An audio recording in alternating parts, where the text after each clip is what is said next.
¿Qué tal, amigas y amigos? Muy felices Pascuas, muy buenos días y gracias por escuchar Resonancias de Fe.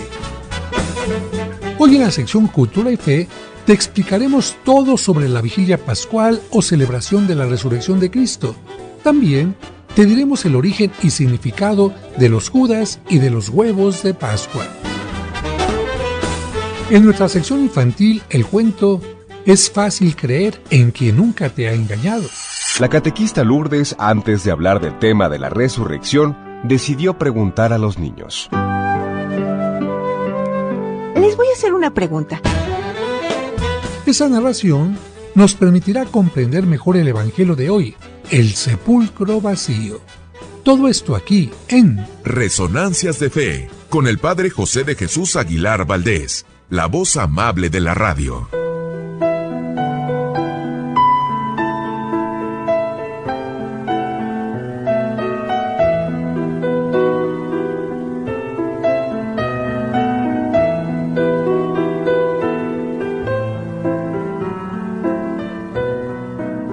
El conejo y la Pascua. Cuando crucificaron a Cristo, pasaba por el Calvario un pequeño conejo. En aquel tiempo, esos animales caminaban muy lentamente y no brincaban. Por eso, ante los gritos y los tambores de los romanos, el conejito se espantó.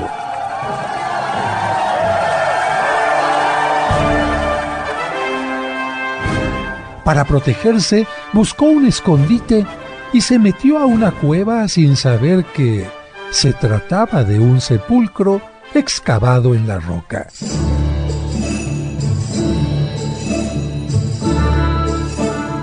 Ahí se quedó muy quietecito.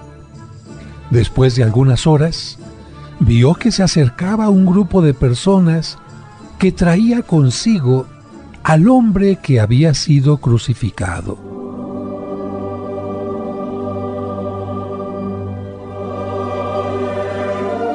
Y mientras le lloraban, lo envolvieron en una sábana para colocarlo sobre una piedra. El conejito se llenó de tristeza y se preguntaba por qué los humanos eran capaces de tanta maldad. Como era muy tímido, el pequeño animal no se atrevió a salir de su escondite. Lamentablemente, cuando quiso hacerlo, las personas se habían ido cerrando antes la entrada con una pesada roca.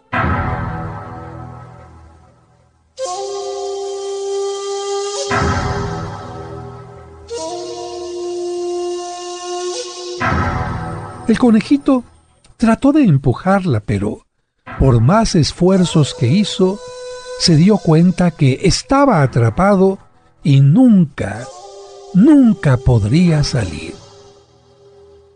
Así pasó el animalito la noche del viernes y el sábado completo. Pero cuando iniciaba el domingo, algo extraño lo despertó. Vio una fuerte luz como la del sol. Pensó que alguien había movido la piedra de la entrada, pero cuando volteó a ver el lugar, la piedra aún seguía ahí. Entonces, descubrió que la luz surgía cada vez con mayor intensidad del cuerpo del difunto, hasta que éste se levantó y caminó lentamente hacia la puerta. Ante su paso firme y decidido, la roca se movió, dejando libre la salida. El conejito se talló los ojos una y otra vez porque no podía creer lo que estaba viendo, lo que había visto.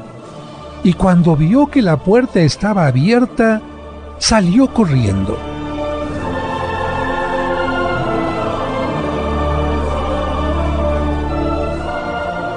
Tenía tantas ganas de contar a todos lo que había visto y de pronto se dio cuenta que podía dar saltos, para avanzar más rápidamente.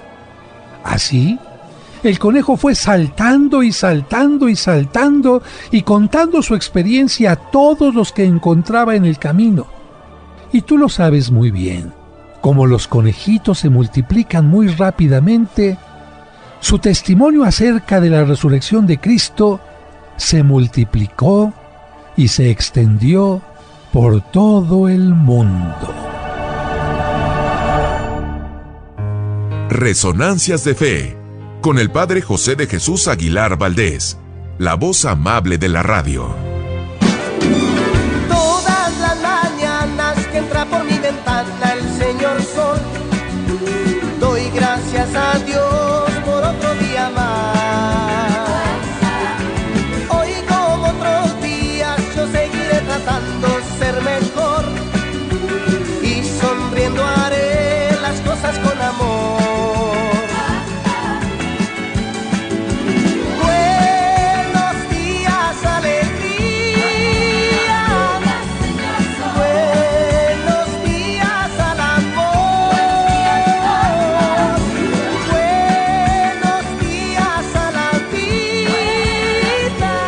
Muchas gracias por escucharnos y por ser parte importante de este programa que hacemos para ti con mucho cariño. Y como cada domingo le agradecemos a Dios por el don de la vida y le pedimos por ti y por cada uno de los tuyos, especialmente por los enfermitos o por quienes pasan por algún mal momento. Que Dios les llene de bendiciones.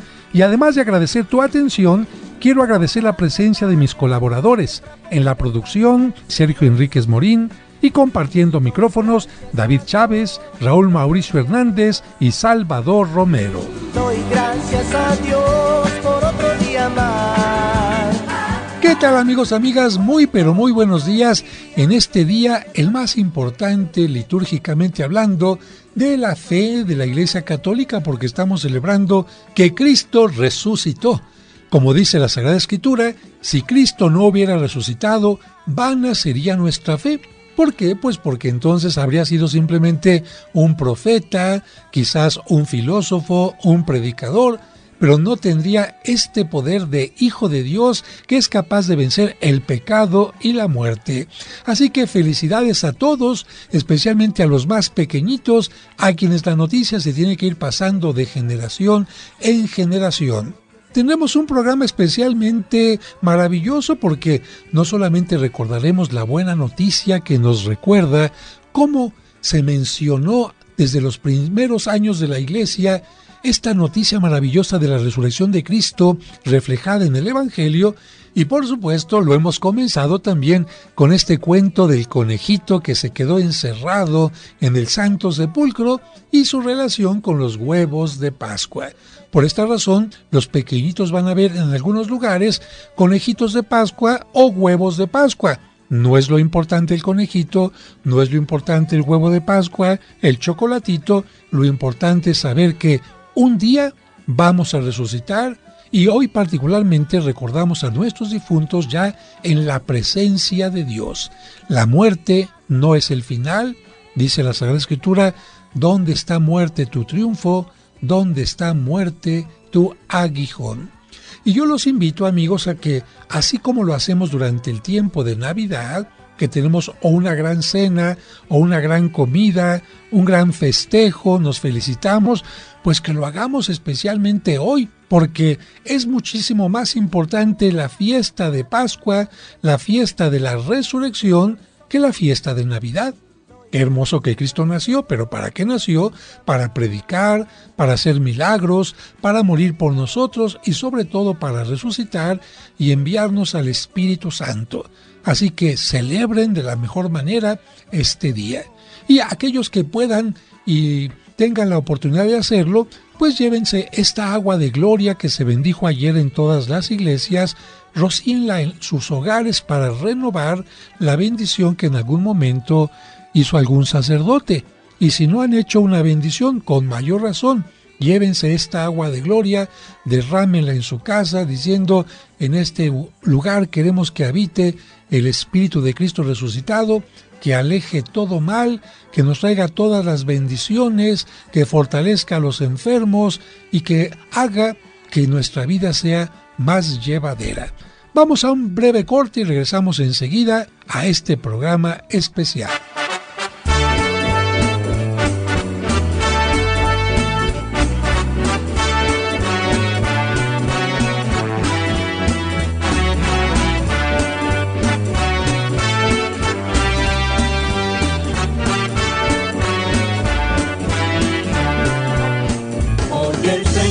Hoy el Señor resucitó y de la muerte nos libró.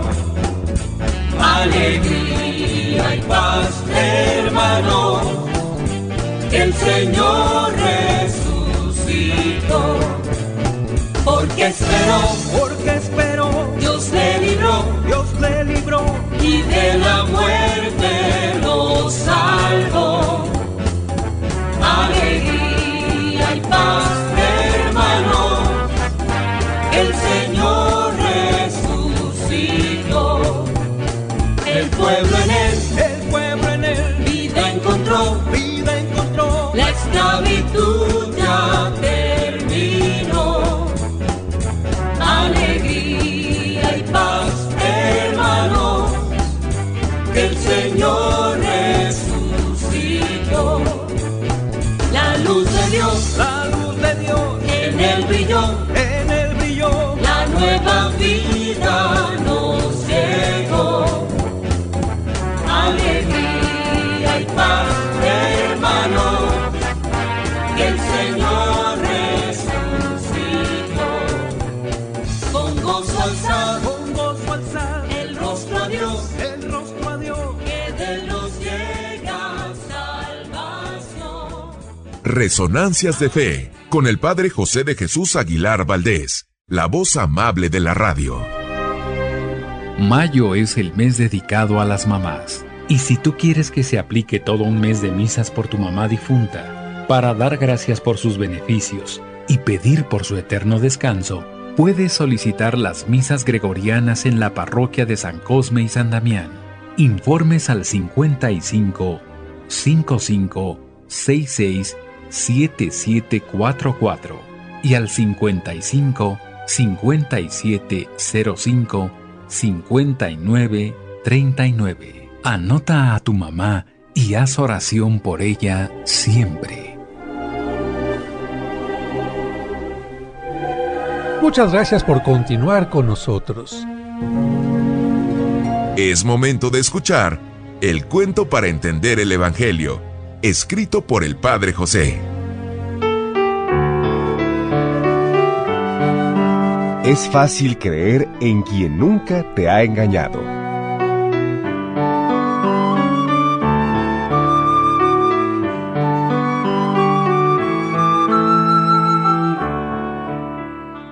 La catequista Lourdes, antes de hablar del tema de la resurrección, decidió preguntar a los niños. Les voy a hacer una pregunta.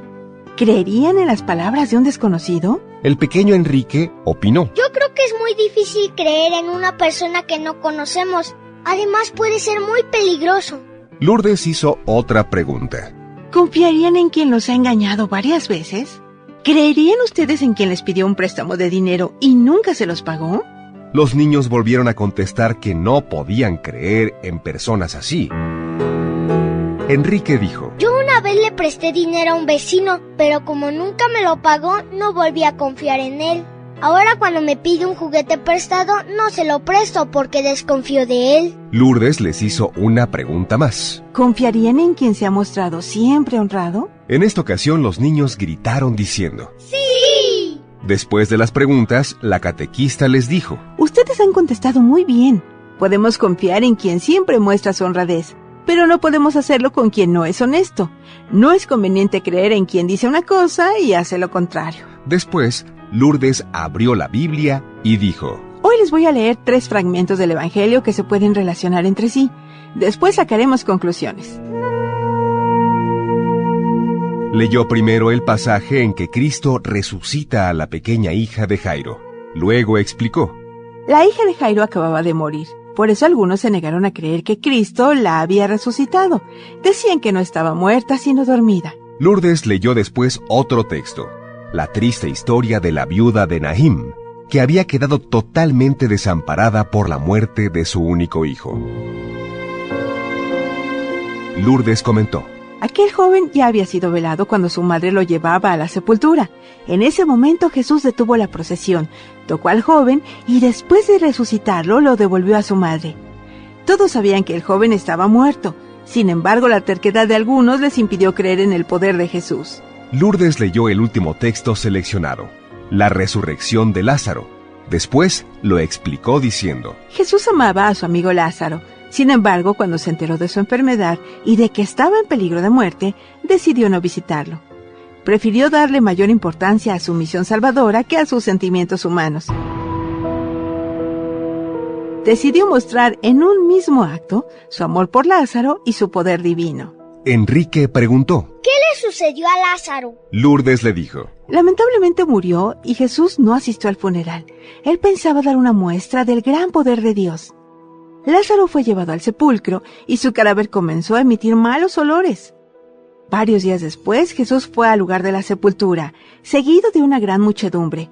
Pidió que quitaran la piedra que cerraba la tumba, pero como el olor era terrible, no le obedecieron. Jesús insistió hasta que el sepulcro fue abierto. Entonces, con fuerte voz, resucitó a Lázaro y le ordenó salir. Lázaro salió flotando en el aire porque sus pies y manos estaban atados con vendas. Cuando lo desataron, todos quedaron maravillados por aquel milagro. Nadie podía negar lo que había visto. Jesús ya había dado 3 pruebas de su poder para resucitar muertos. Sin embargo, algunos prefirieron no creer. Enrique gritó: Eso fue el colmo, lo vieron con sus propios ojos y no creyeron. Lourdes le dijo: Lamentablemente así fueron las cosas. No todos abrieron su corazón a la fe. Muchos no creyeron que Él resucitaría después de su crucifixión. Pero afortunadamente quienes vieron sus obras con un corazón abierto, sí creyeron en su palabra. Los primeros fueron sus discípulos. Por eso, cuando Pedro y Juan llegaron al sepulcro vacío, titubearon un momento al no encontrar el cuerpo de Jesús. Pero después creyeron en la resurrección sin haber visto. Sabían en su corazón que Jesús nunca les había engañado. Lourdes concluyó la lección de los niños diciendo: Finalmente vino lo mejor. Para que ninguno de sus discípulos dudara, Jesucristo se les apareció durante 40 días. Así tuvieron la certeza de que Él estaba vivo y había vencido a la muerte. Enrique gritó entusiasmado: Por eso yo creo en Cristo y también creo que cuando llegue el momento de mi muerte, resucitaré con Él. Después de escuchar estas palabras, todo el grupo gritó con entusiasmo: ¡Viva Cristo resucitado!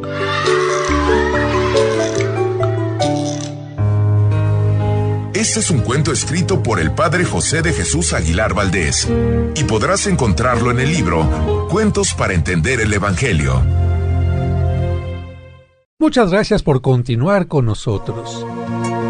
Escuchemos ahora en Resonancias el Evangelio de hoy.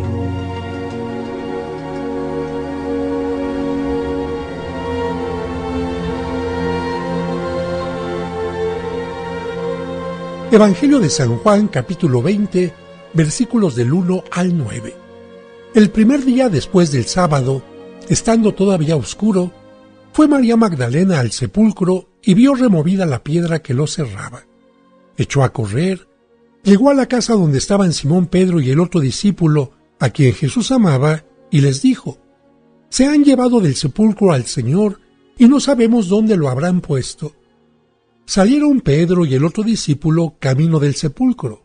Los dos iban corriendo juntos, pero el otro discípulo corrió más aprisa que Pedro y llegó primero al sepulcro, e inclinándose, miró los lienzos puestos en el suelo, pero no entró.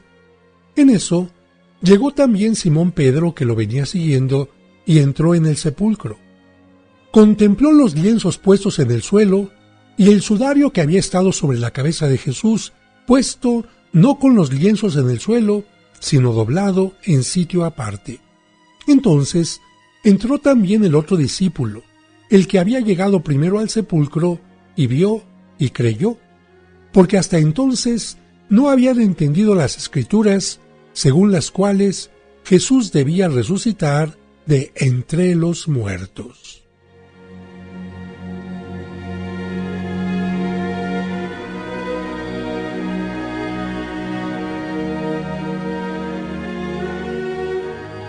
Como lo hemos escuchado en el Evangelio, Pedro por algo fue elegido.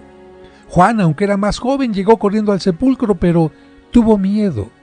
Pedro, con la fe que Cristo descubrió en él, llegó al sepulcro y entró sin miedo alguno, y no necesitó ver a Cristo, su cuerpo, sus llagas. Simplemente al ver los lienzos doblados, su mente, su fe le hizo decir: no está muerto.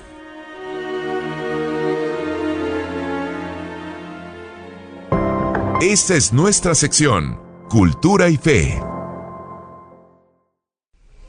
Entre la noche del sábado y la madrugada del domingo, el Santo Sepulcro y los soldados romanos que lo custodiaban fueron testigos de la resurrección de Cristo.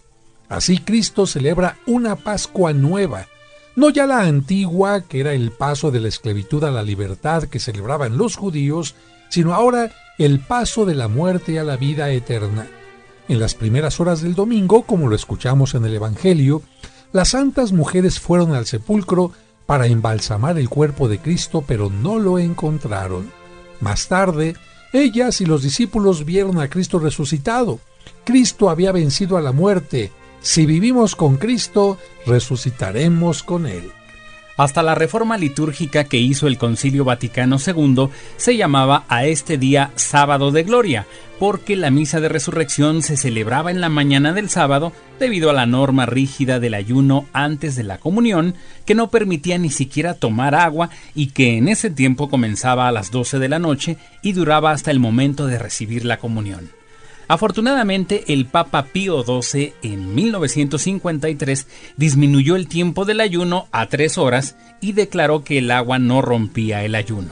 Entonces se pudieron celebrar misas vespertinas y nocturnas, incluyendo la vigilia pascual a la medianoche. Por esta razón, si alguna abuelita o una persona mayor nos dice que en su tiempo la gloria se abría el sábado a las 10 de la mañana, no es que esté mal de su cabecita, sino así era en realidad. A esa hora se abría la gloria, a esa hora se mojaba la gente con agua, a esa hora se tocaban las campanas y no había una vigilia pascual como la tenemos nosotros en la noche del sábado, sino en la mañana del sábado. Actualmente, amigos, durante la mañana y tarde no se puede celebrar misa. La Sagrada Comunión solo se puede dar como viático para los enfermos.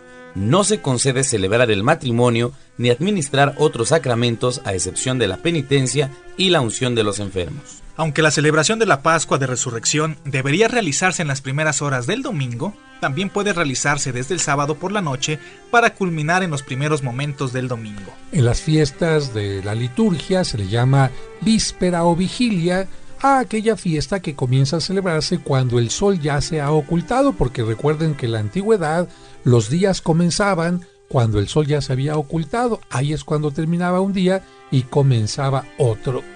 Durante la celebración de la vigilia pascual se tienen más lecturas bíblicas que lo común.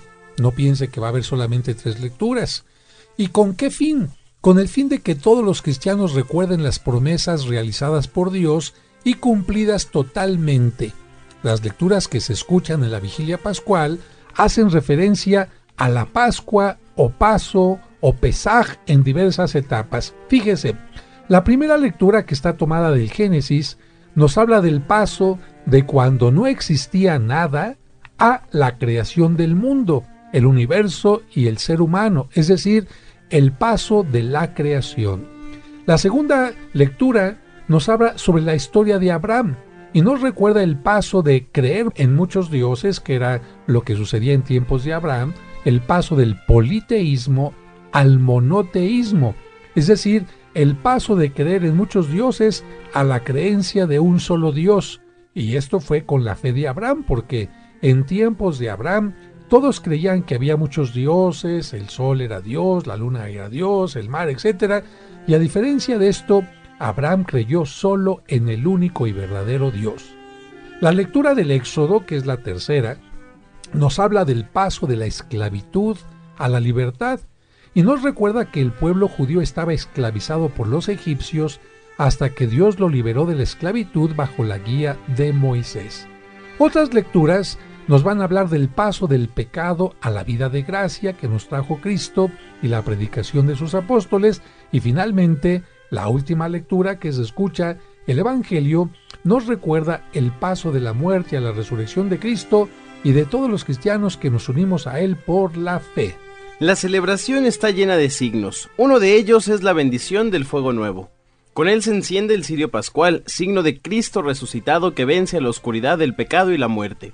Este cirio se deberá encender durante todo el año en las celebraciones del bautismo, para indicar que el bautizado está iluminado por Cristo, y también en las misas de difuntos para recordar que para ellos brilla la luz eterna.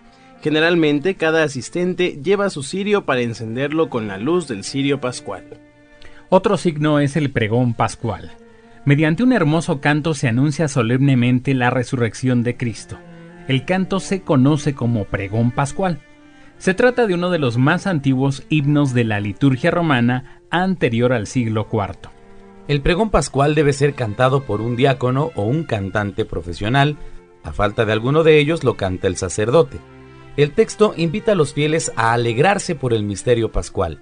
En la antigüedad, el texto estaba en un rollo que al ser cantado permitía a los fieles ver escenas de la salvación pintadas en el reverso. Imagínense qué maravilla de pedagogía. Mientras iba cantando el que hacía el pregón pascual, iba desenrollando su rollo, y en la parte de atrás, hagan de cuenta que era como una televisioncita, es decir, la gente iba viendo todo lo que estaba diciendo el cantante dibujado en una forma maravillosa. Yo les voy a decir el texto completo del pregón, no lo voy a cantar. El pregón dice así: alégrense por fin los coros de los ángeles, alégrense las jerarquías del cielo, y por la victoria del Rey tan poderoso, que las trompetas anuncien la salvación. Goce también la tierra, inundada de tanta claridad, y que radiante con el fulgor del Rey eterno, se sienta libre de la tiniebla que cubría el orbe entero. Alégrese también nuestra Madre la Iglesia, revestida de luz tan brillante. Resuene este templo con las aclamaciones del pueblo. Por eso, queridos hermanos, que asistís a la admirable claridad de esta luz santa, invocad conmigo la misericordia de Dios omnipotente, para que aquel que, sin mérito mío, me agregó al número de sus ministros, infundiendo el resplandor de su luz, me ayude a cantar las alabanzas de este cirio. En verdad es justo y necesario aclamar con nuestras voces y con todo el afecto del corazón a Dios invisible, el Padre Todopoderoso, y a su único Hijo nuestro Señor Jesucristo, porque Él ha pagado por nosotros al Eterno Padre la deuda de Adán, y derramando su sangre, canceló el recibo del antiguo pecado. Porque estas son las fiestas de Pascua en las que se inmola el verdadero Cordero, cuya sangre consagra las puertas de los fieles. Esta es la noche en que sacaste de Egipto a los israelitas nuestros padres, y los hiciste pasar a pie el mar rojo. Esta es la noche en que la columna de fuego esclareció las tinieblas del pecado. Esta es la noche en la que por toda la tierra los que confiesan su fe en Cristo son arrancados de los vicios del mundo y de la oscuridad del pecado, son restituidos a la gracia y son agregados a los santos. Esta es la noche en que, rotas las cadenas de la muerte, Cristo asciende victorioso del abismo. ¿De qué nos serviría haber nacido si no hubiéramos sido rescatados? ¡Qué asombroso beneficio de tu amor por nosotros! ¡Qué incomparable ternura y caridad! Para rescatar al esclavo, entregaste al Hijo. Necesario fue el pecado de Adán que ha sido borrado por la muerte de Cristo. Feliz la culpa que mereció tal Redentor. ¡Qué noche tan dichosa! Solo ella conoció el momento en que Cristo resucitó de entre los muertos. Esta es la noche de que estaba escrito: será la noche clara como el día, la noche iluminada por mi gozo.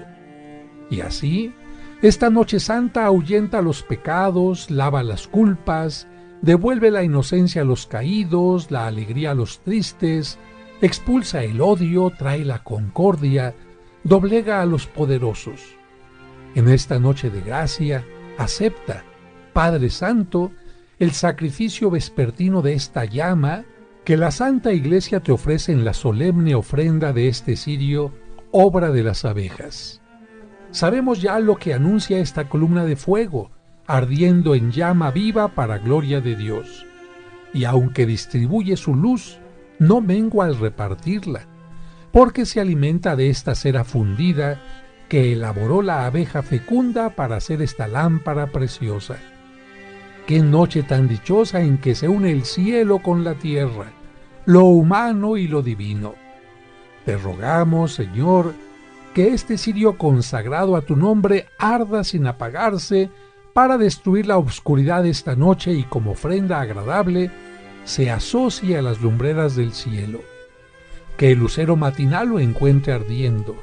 Ese lucero que no conoce ocaso y es Cristo tu Hijo resucitado, que al salir del sepulcro brilla sereno para el linaje humano y vive y reina glorioso por los siglos de los siglos. Amén. Es un texto largo, pero muy bonito.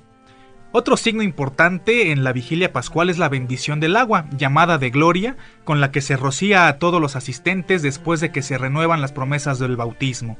Después de la misa y durante la semana, muchas personas rocían sus hogares con esta agua para hacerlas participar de la bendición pascual.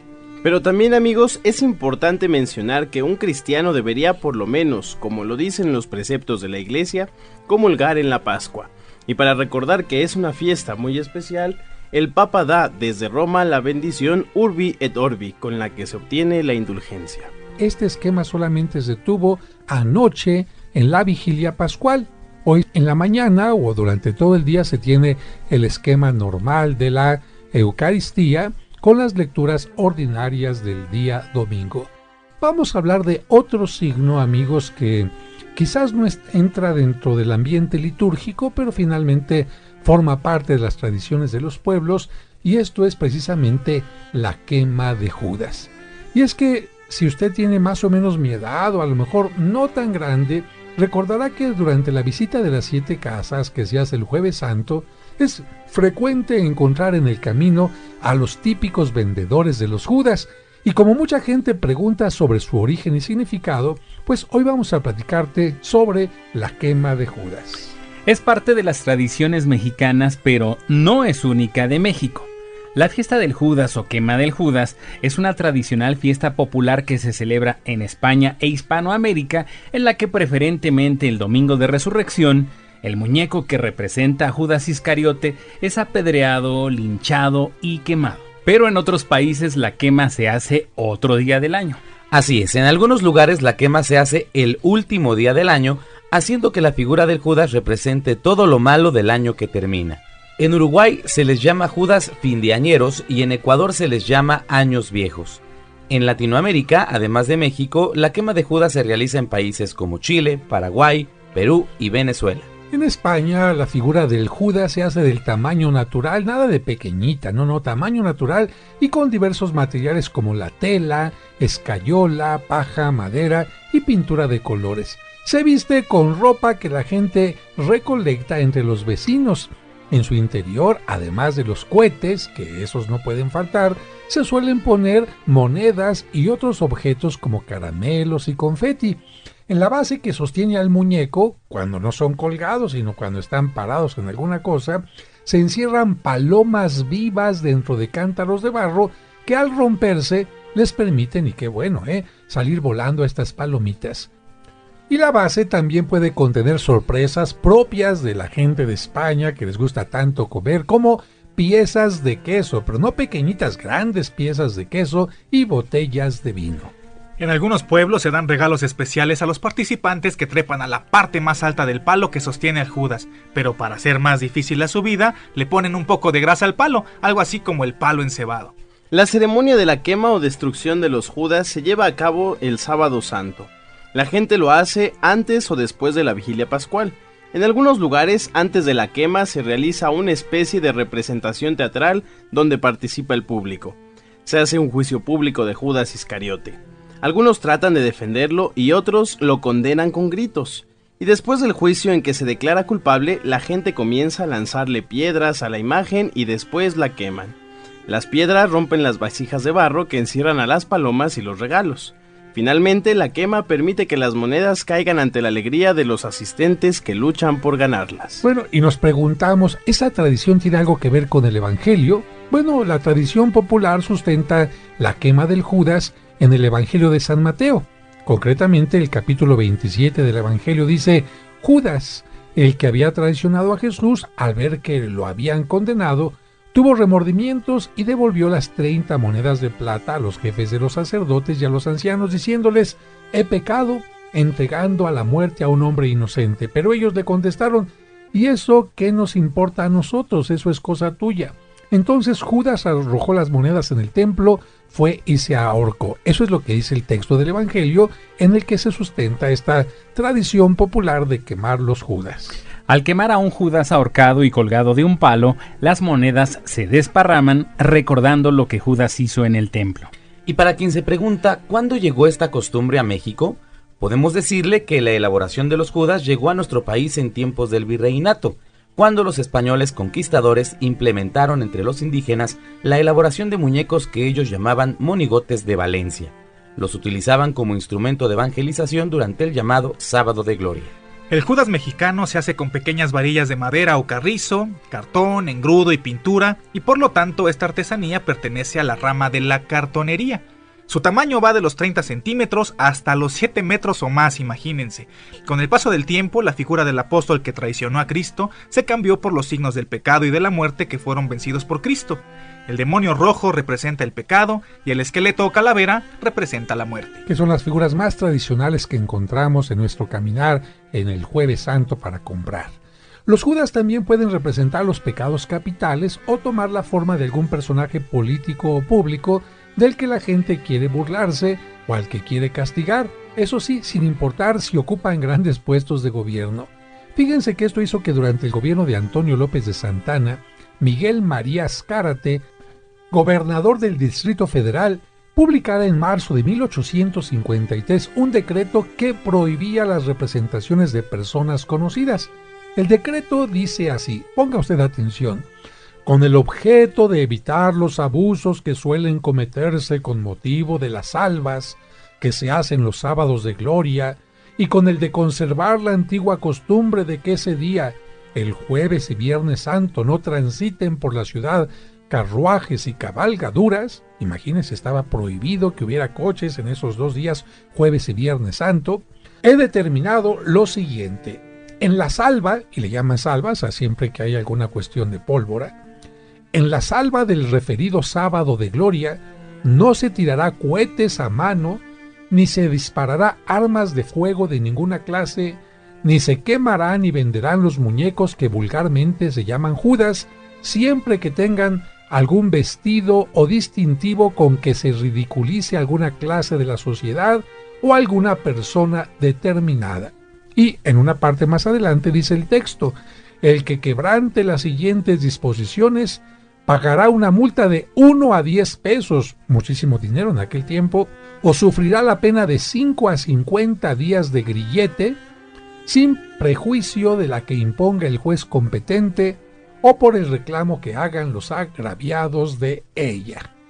Y como esas multas resultaban muy graves, se dejaron de quemar figuras de personajes políticos, pero en los últimos años ha resurgido esa costumbre. Los Judas siguieron quemándose bajo las figuras del clásico diablillo y la muerte. Antes de 1953, las campanas de catedral repicaban a las 10 de la mañana del sábado de gloria, anunciando el inicio de la Pascua o resurrección de Cristo, cuando el sacerdote que celebraba la misa entonaba el canto del Gloria. Y sí, en ese preciso momento iniciaba la quema de los Judas. Imagínense, 1 año antes de que yo naciera, así se hacían las cosas. En las calles de Tacuba y San Francisco, recuerden que esta calle, que ahora se llama Madero, antes se llamaba San Francisco, en honor al convento de San Francisco, los Judas estaban rellenos de zapatos, de ropa, de chorizo y otros alimentos que donaban los comerciantes de aquella zona. Lamentablemente, el gobierno de la ciudad hace poco para promover esta tradición. Más aún, en algunos momentos intentó acabar con ella. Fíjense, amigos, que el 20 de marzo de 1961, el Departamento del Distrito Federal prohibió nuevamente la quema de los Judas porque la costumbre ridiculizaba en su mayoría a personajes políticos rechazados u odiados por el pueblo. Y parece que hay muchos de esos, ¿eh? Pero bueno, la prohibición del uso de cohetes también influyó en la disminución de esta práctica, que ahora está en peligro de extinción. Y pasamos a otro tema, ahora vamos a hablar de los huevos de Pascua. Y para ello tenemos que comprender que hay muchos signos universales, no solamente en México, sino universales, tomados de la naturaleza. El huevo se ha considerado por muchas culturas como un signo de la vida, regeneración y transformación. Es también un signo de esperanza porque, con un poco de espera, el huevo se convierte en una nueva criatura. Miren qué interesante, amigos. Para algunas culturas como la china, griega y persa, el huevo es signo de la creación. Muchas culturas utilizaron el huevo como signo de la primavera. En el 900 a.C. se festejaba en China la fiesta del huevo rojo, con la que se recibía a la primavera regalando huevos pintados de rojo para desear prosperidad. En la cena de Pascua judía era frecuente encontrar el huevo como signo de vida y renovación, un huevo cocido. Los cristianos también utilizaron este elemento para significar la resurrección de Cristo y la nueva vida del cristiano. De hecho, San Agustín decía que el huevo representa la resurrección de Cristo y recuerda también la piedra que estaba cubriendo el sepulcro. Más allá de todos esos significados, también hubo una prohibición que motivó los huevos de Pascua. Dentro de la ley de abstinencia cuaresmal se prohibía el uso de alimentos derivados de la carne. San Gregorio escribió: nos abstenemos de carne y de todo aquello que viene de la carne, como la leche, el queso y los huevos. Así es, Raúl, muchos no saben que antes la vigilia incluía también el huevo. La vigilia de los viernes. Fíjense que en el siglo IX la Iglesia prohibió el consumo de huevo durante toda la Cuaresma porque, por ser alimento de origen animal, lo consideró semejante a la carne. Santo Tomás de Aquino continuó con ese pensamiento y fundamentó la prohibición de huevos, leche, mantequilla, queso y manteca de puerco. Esta norma duró hasta 1784, por lo que fue necesario buscar una manera para aprovechar los huevos y consumirlos después de la Cuaresma. Y es que sería mucho pecado y desperdicio hacer que los huevos que los animalitos habían puesto en este tiempo se echaran a perder y nadie los aprovechara. Para distinguir los huevos frescos de los que se habían guardado, a estos últimos se les cocía y pintaba. Así surgió la costumbre de regalar y comer huevos cocidos y decorados durante la Pascua. Posteriormente se hicieron huevos de caramelo o de chocolate para obsequiar a los niños. Y finalmente se añadió al mundo infantil el conejo como signo de fecundidad y vida. El conejito tiene su propia historia y ya la hemos escuchado al inicio de este programa. Y así es como en algunos lugares el conejo de Pascua esconde los huevos de dulce para que los niños los encuentren, significando con ello la necesidad de buscar con entusiasmo los caminos que conducen a la vida eterna. Más allá del dulce, el chocolate y el conejo, el huevo de Pascua tuvo una evolución artística. En Rusia y sus cercanías encontramos los huevos de madera con imágenes religiosas tipo ícono. Imagínense, se hacían huevos de madera que servían para zurcir los calcetines. Y las personas que los utilizaban decían, es que así estaba la humanidad, así de rota, así de descosida, antes de que viniera Cristo, y su muerte y resurrección hizo que se transformara, que se renovara la naturaleza humana. Pero la creación más importante en la Rusia del tiempo de los zares fue la creación de los huevos Fabergé. ¿Qué es esto? Vamos a contarles. En 1884, el zar, que es una palabra que se deriva de César, era el jefe de aquella región, el zar Alejandro III le pidió al orfebre Peter Carl Fabergé que hiciera un huevo para obsequiarlo a quien, pues a su amada, a la emperatriz María, cuando el domingo de resurrección. Él dijo, chocolatito, maderita, no. A partir de entonces, este artista Fabergé realizó siempre nuevos y delicados diseños, pero ¿con qué? Con finos metales, oro, plata, delicados esmaltes y sobre todo brillantes joyas. Desgraciadamente, amigos, la revolución de 1917 terminó con los trabajos que Fabergé había producido durante más de 30 años. La revolución bolchevique impidió al creador de los célebres huevos Fabergé terminar el último encargo del zar. Se trata del huevo Constelación Zarevich, que fue encargado a comienzos de 1917 por el zar Nicolás II, esta vez para su hijo, el príncipe heredero. Y a ver, Raúl, para que comprendan un poquito nuestros radioescuchas cómo eran estos huevos, platícanos cómo era este último huevo que estaba haciendo Fabergé. Con mucho gusto, padre. Amigos, pongan mucha atención. Se trata de un huevo de oro cubierto con una semiesfera de cristal azul de los Urales, incrustada con diamantes, que representa la bóveda celeste con la constelación de Leo, bajo la cual nació el Zarevich. Imagínense, amigos, no estamos hablando de un bañito de oro, sino un huevo de oro puro, completo, macizo, con este cristal azul de los Urales, que es una cosa que se encuentra muy difícilmente y por lo tanto tiene un valor increíble. Y las estrellitas que representan la bóveda celeste está formado por 1, 2, 3, 4, 5, 6, 7, 8, 9, 20, etcétera, etcétera, diamantes. ¡Wow! Y de las 42 impresionantes piezas que se conocen creadas por Fabergé, el Kremlin en Rusia conserva 10. 5 están en Estados Unidos en la colección Pratt del Museo de Virginia y 3 más están en la colección de la reina de Inglaterra, Isabel II. Las otras piezas de este, digamos, orfebre Fabergé están en colecciones privadas, no sabemos en realidad dónde están todos, y estas joyas de las que les estamos hablando han alcanzado precios sumamente altos. Imagínense, un ejemplo. El huevo llamado de la coronación, encargado por Nicolás II en 1897, en su primera Pascua después de que subió al trono, está valuado en casi, ponga usted mucha atención, 19 millones de euros. 19 millones de euros este huevito, ya con eso se imaginará todo lo que tiene. Y el huevo conocido como los lirios del valle tiene un precio estimado cercano a los 14 millones de euros. Y ante esto yo solamente le puedo decir que yo también tengo una colección, pero está formada de 3 huevitos de chocolate que tienen un juguetito adentro, que todavía no sé qué será, si un Minion, alguno de Toy Story o qué, pero esto los voy a abrir hasta el ratito porque fue mi regalo de Pascua. Y bueno, pues ahí hemos hablado, amigos, amigas, de estos huevos de Pascua que nos permiten recordar que todos los niños quizás están esperando recibir un huevito, un regalito como signo de la resurrección de Jesucristo, y también que en algunas casas tenemos estos huevos de madera que antiguamente se obsequiaban en la época de Pascua y mucha gente los tiene simplemente para surcir calcetines, pero no saben que tenían origen de Pascua.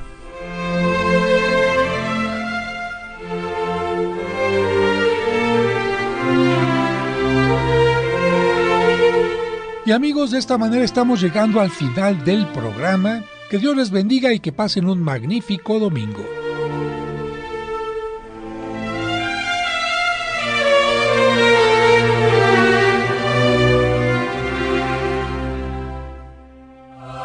Esperamos que ahora que has aprendido más, tu fe te dé la seguridad y confianza para seguir adelante en la vida. Y te invitamos a que la próxima semana acompañes al Padre José de Jesús en Resonancias de Fe.